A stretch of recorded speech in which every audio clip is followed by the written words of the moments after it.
పడవలో సత్యవతిని చూసి పరవశించె ఋషి పరాశర మహర్షి. ఆమె అడిగెను 3 వరములు, లోకము చూడని మాయా జలములు. తపశక్తితో కమ్మెను పొగమంచు, కన్యత్వము నిలిపెను ఆ ఋషి పుంగవుడు. ఆమె దేహానికిచ్చే దివ్య పరిమళం, అదే యోజన గంధ అద్భుత సత్యం. వారి పుత్రుడే వ్యాసుడు, వేదాలను విభజించ మహాజ్ఞాని.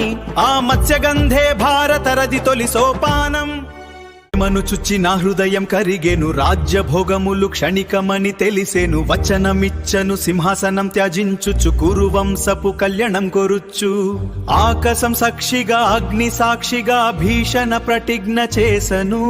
బ్రహ్మచార్యమే నా జీవన గమ్యము, నాత్యగమే ఈ వంశపు అద్భుతము.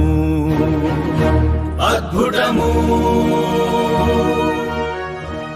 వాక్యం నా ధ్యేయం, సింహాసనం కంటు బంధించుకొని. ఇచ్చ మృత్యువు వచ్చేను వరమై, గంగా తనయుని త్యాగం ఆనందమై. భీష్ముని త్యాగం మహోన్నతం, శాంతను రాజు ప్రీతి ఇచ్చా మృత్యువు వారం.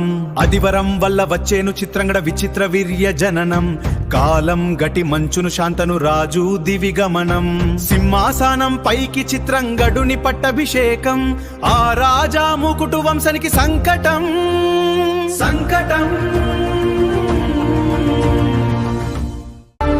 హస్తినపుర్ సింహాసనం ఉండే, నా స్వప్నాల సామ్రాజ్యం కుళిందిగా. క్షత్రియ ధర్మం ఒక అగ్నిశిఖ, నా జీవన ఆశయ హవనమాయగా.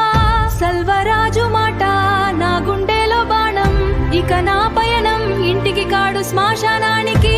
ఒక శబ్దం, ప్రతికారం ప్రతికారం.